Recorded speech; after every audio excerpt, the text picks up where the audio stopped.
Imaginem duas crianças brigando e a mãe, lendo uma revista sentada numa cadeira de praia, diz displicentemente: "Filho, não mate a sua irmãzinha, é ilegal." Bem, tecnicamente, nada a discordar. Tecnicamente, a frase é perfeita. Não mate a sua irmãzinha, é um crime. Mas existe algo estranho nessa história, o senso das proporções. O irmãozinho estrangulando a irmãzinha recebe da mãe apenas um lembrete superficial. Não mate a sua irmãzinha. Isso me lembra a carta de repúdio, a nota de repúdio do Clube Militar ao ministro Celso de Mello do STF.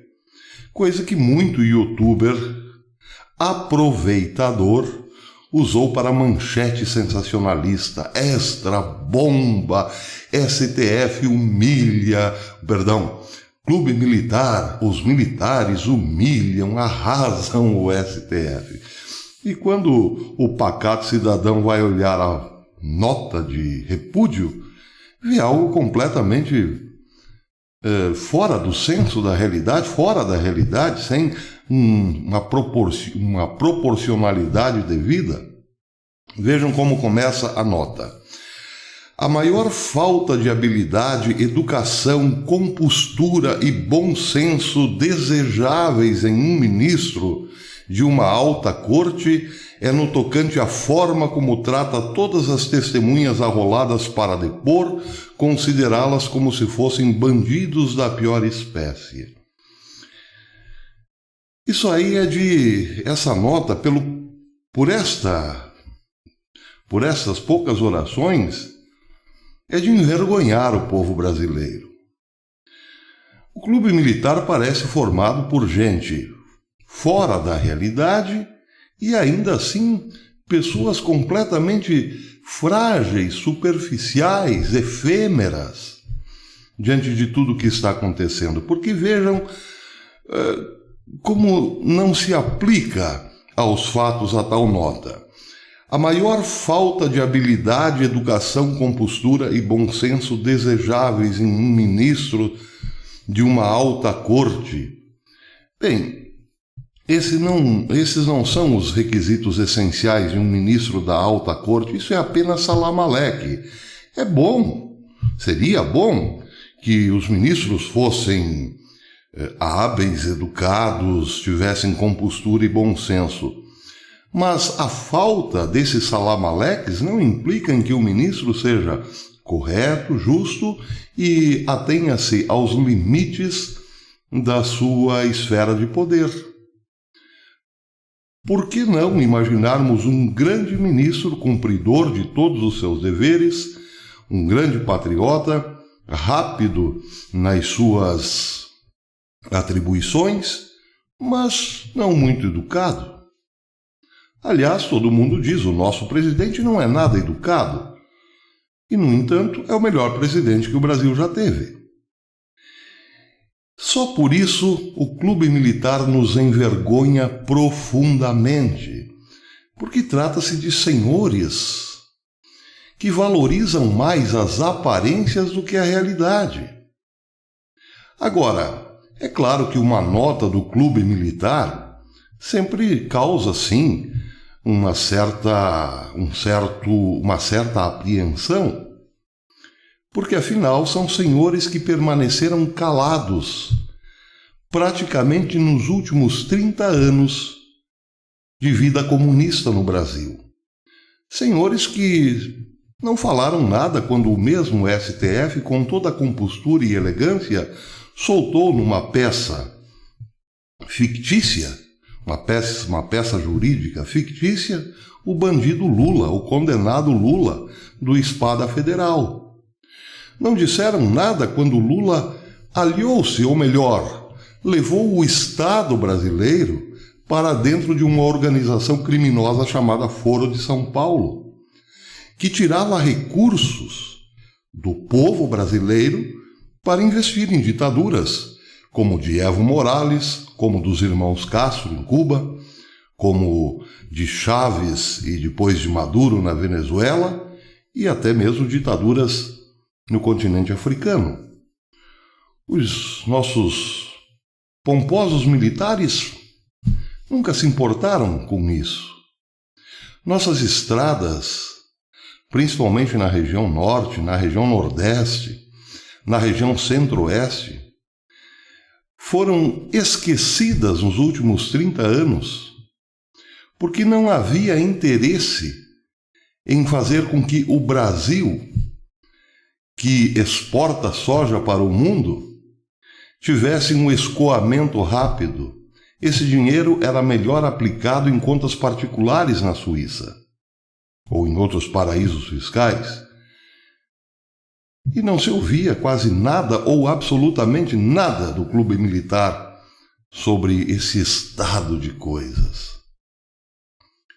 Não se ouviu nada do clube militar quando, por um acidente, por uma dessas inesperadas obras do destino, descobriu-se que Lula governava comprando o legislativo.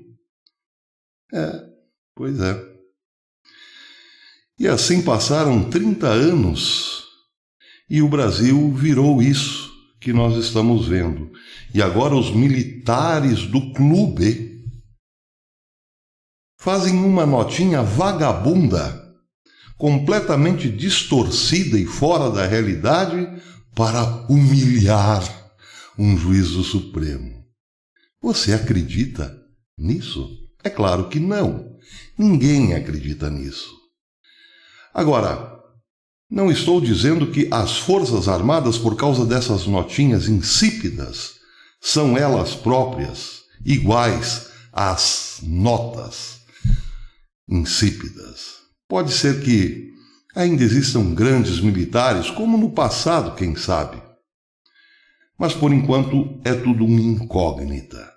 Eles viram o Brasil chegar a esse ponto que chegou sem fazer absolutamente nada, como se o país não lhes dissesse respeito, como que suas funções burocráticas e administrativas eram suficientes para justificar a sua existência.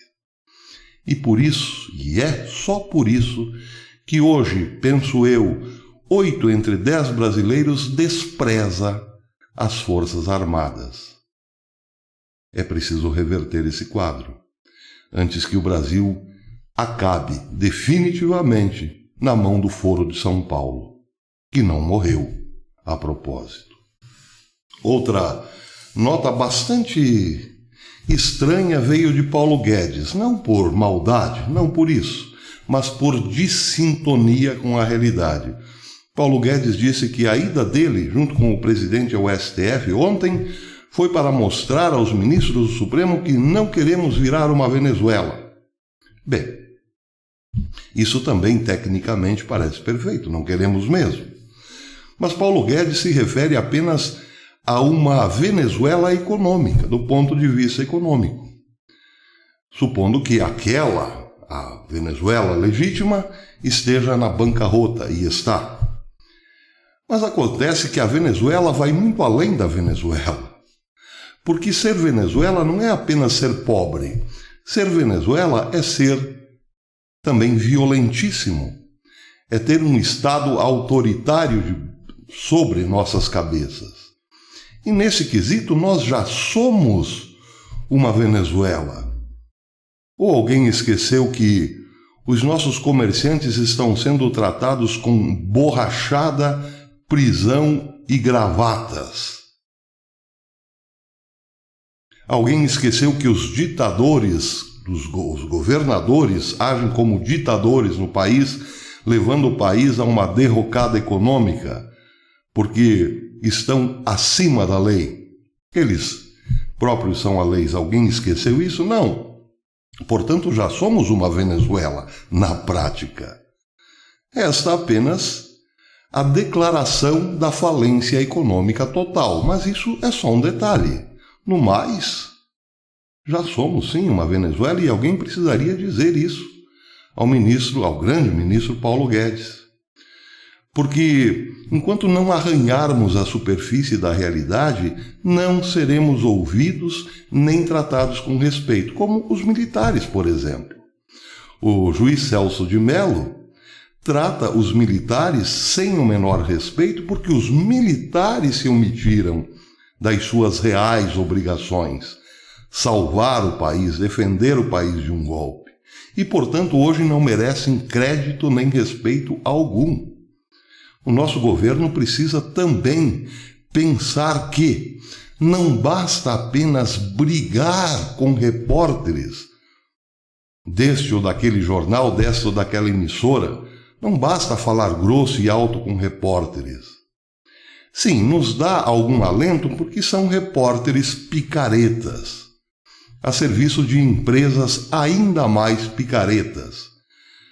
Mas é importante também, ao reunir-se com uma corte que deu um golpe institucional no Brasil, no mesmo tom, ou pelo menos com o mesmo senho, e não de tapinhas, abraços e risinhos.